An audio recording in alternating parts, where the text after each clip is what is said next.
Happy Monday, environmental design. We're going to do just a quick short screencast of week number 4. Not quite so much as we had last week, so this should be a quick one. All right, so we start out by looking at the assignments in this folder. And we see that last week we looked at the principles of interior design, and this week we're going to look at the elements of interior design. So we're going to click here, and then once again I've embedded the slide presentations for you. And also, if you need to cut and paste the definitions, you can click here and also open the slide presentation separately. Okay, so I'm just gonna use this right here and run through this real quick. All right, so part 2 of the principles and the elements would be the elements. Now, you're an old pro at this. You did this with your photo project. You looked at space, line, form, texture, and color. So let's take a quick look. Now, these are really kind of strange ones because how do you find a picture for space, right? So what you're going to do is, well, let me get there in a minute. First of all, the most important thing is we as interior designers are space planners. That's what we do. We take an empty room and don't call it a room anymore. Call it a space. Yes, what space are you doing, darling? I'm doing this space. So the space is lovely. So we're designing a space, all right? And so we need to look at it, and our first priority there is how can we make this efficient? How is this going to use the room? Who's going to be using it? Is this an elderly couple, a young couple with children, a couple with teenage boys on the football team, that sort of thing? So you as a designer need to decide how this is going to be used. Now remember, it's not all interiors. We do restaurants and malls and shops and stores and such. So our spaces are not always residential. Sometimes they're commercial as well. So obviously, if you have spaces that are large, it's more airy and relaxed, and small crowded spaces look hectic and cramped. So if you have a really small room, be very aware not to make it too over patterned, over repeated, dark colors. You want to give it a more open look. All right, and that's what I just said right there. Okay, so now when you're finding a picture, you can find a picture that shows you something that's an open space, or you can show something crowded, like this. This would be a fine picture for space. You just feel like there's a lot of open, airy space there. I could swim there, yes, I could. Or not enough space, way crowded. Lots of space. Not much space. Lots of space.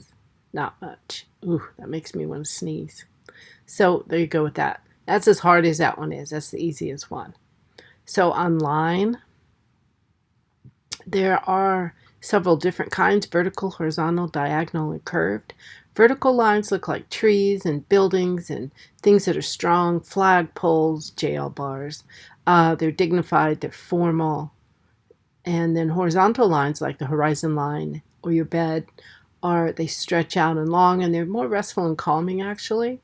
And then if anything in nature is diagonal, it means it's broken and there's a tension, something's wrong. It shouldn't be at that angle. It should be straight or laying flat, one or the two. And so they create those feelings. And then in your curves, you've got big, relaxing, gentle curves, and small. That causes kind of like, too much caffeine, okay? So I'm going to go through this really fast. All right, you can see how regal and beautiful and uplifting. Your eyes definitely lift with that. Same thing here. Vertical building there, vertical. These are all really obvious, great examples of vertical line. Then we hit horizontal. Definite long horizontal lines here. No doubt about it there. Again, long horizontal. Could have broken that up. Would have been very different looking. Looks that way because of the long sofa and art piece. Again, more horizontals. Horizontal. Horizontal. Then we hit diagonal. Just makes it's interesting and just causes some eye movement at a diagonal. This makes a nice repetition pattern. And here as well. Now we get to large curves. This is very enveloping, this dome shape and stairway. And the long supports there that are large curves. Feels very like graceful, peaceful. Obviously very large curves, very peaceful and beautiful. And large curves as well. That's incredible. And here again too. And there again as well.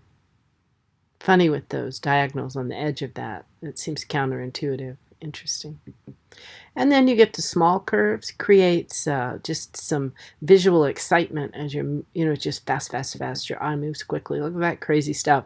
If you choose wallpaper, it used to be really popular in the 80s. You have to think about that little pattern on that book. What's it going to look like on the wall? Sometimes you might get a surprise. Could be pretty looking at it, but you put it on the wall and go, oh my gosh. So small curves, excitement, excitement. And that's a pretty little metal sculpture of a light fixture. It's lovely. Small curves. And then quick review.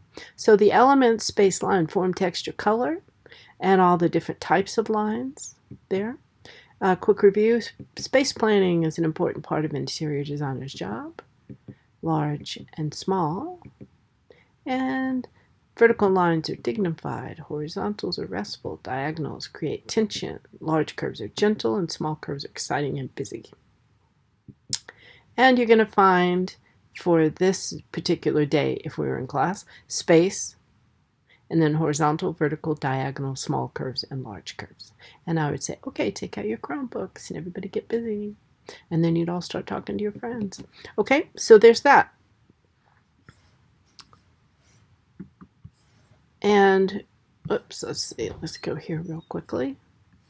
Again, if you want to copy and paste some words from here, you can, and I'll just press present. All right, so we're going to skip the review because we just did it. Okay, everything has a form. Everything has a form unless it's invisible. And so as an interior designer, you want to make sure that you choose interesting looking ones. Like, why pick an ugly chair from Jerome's? Go for that one. Very interesting form. This is very odd, but be terrifying to rock around in that. It's a form. However, all the forms in that room, very interesting. And, who wants a regular end table, right? Interesting form. That has interesting form. Very contemporary, interesting form. Interesting. There you go. So when you look for something, it can be an accessory, it can be a furniture piece. Light fixtures are the way that they're just a way to put beautiful forms into a space. Light fixtures are like the jewelry of the room, for sure. So they have a lot of personality and character, and they're interesting forms. All right, texture. Texture obviously is the feel. We all know that, right? And so in an interior design, you want to add texture. You want to add not too much, but just enough to make it interesting. Natural textures look beautiful and add character. Fake textures sometimes kind of look fake and kind of mess up the vibe, if you will. So definitely texture. Very interesting. Who wants a regular old wall when you can have that crazy looking thing? And you know what? You have a wall like that, you don't need art on it. And you might think that this looks very boring.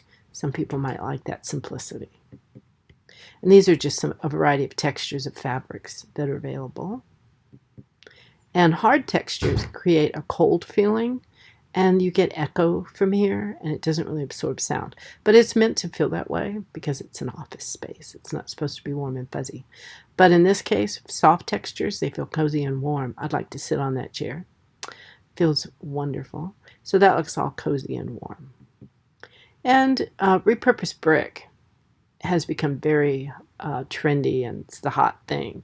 And it creates an incredible texture. Love that so much. And here in this restaurant, same thing. And notice the very interesting chairs. They look like they're leatherette or maybe leather, but they're kind of hanging on the wall. Very contemporary against something old and repurposed. And this kitchen is beautifully imperfect. I love that so much. I just want to cry. I love that. I could sit there and have my coffee and breakfast, definitely. Just a beautiful old space. It's like if walls could talk, right? And then there's actual and visual texture. And then quick review. So these are all of the ones that we've been through: space, line, form, and texture. And we're going to do color in our next lesson. so we won't worry about that right now. Today's assignment, find form and texture. And that is it. That's all the slides. So if you've watched this, you've got the slideshows there for you if you want to see them. So that should be easy enough. All right, then let's take a look then right here. Okay, so last week you created a PowerPoint. This is going to make a copy for me. And that's what you're going to do, make a copy. It's going to open up. Where last week you made a digital portfolio, practiced your creative skills, put a lot of effort. This time I like to change it up. We're not going to do that. I've given you this chart, and all you have to do, because I have the definition right here, is find a really good image from the internet of space. I prefer an interior shot. Don't put a space capsule. That is not space. Illustrating space. It's showing me something that flies through space. So try to find a room, an interior that illustrates that element. Then find, if you can, which you can, vertical line, horizontal, diagonal in interiors. You can do that. Check tile patterns. They have a lot of diagonals. But just look, take some time, because you have a lot less to do this week. And then find large and gentle. Now, if you can't find something and you have a really cool picture, I'll take one or two that are not interiors, but I much, much, much prefer interiors. And form, because we are looking at interior design. So form everything, unless it's invisible, has a interesting form. And then texture. And then color, I went ahead and just threw something in there. That's okay, because we're going to cover it next time. But find a picture that color is used well. Either too much, too little, or just pretty, whatever. Put that in and then answer those questions for me. And that is it as far as all that goes. Then there is a very easy review. Again, you get 2 times to do it. It's open notes. It's just identifying pictures. You should get 100% on that one, no problem. And then this last bit, since this is so easy and that'll take you, not much to complete all of that, I thought we'd go ahead and get a jump on color, because we've kind of got a lot on color. And so this time we're going to do something really different. I spent so much time a few years ago creating this ebook. I thought I'd take all my chapters and kind of put them in the form of a book kind of a thing. So we're going to use it. So what you're going to do is go through here. And everywhere that you see a red word like that, it matches up with the note-taking sheet. Okay. So you're going to need to open this. I would expand it. The other thing's a bit small. And then there's a note-taking sheet that goes with it. And right here. Did I already copy that? No. Okay, note taking sheet. And it's the first one, color is, and it's got the R. You'll type in it, it says reflected. See how it goes red? And it goes in there like that. And if you look at the ebook, you're right here, it says color is, and it says reflected light. So it could not be easier. This used to come from an old, like taking notes with PowerPoint, It was hard to do, so I decided to make it easier by adding the red words. It kept us moving along. But anyway, it's important that you go through it, and it won't take you long, and you just fill in the note-taking sheet based on the book, okay, or this ebook. And there's a lot of interesting information. There's a couple links here and there, like learning about rainbows.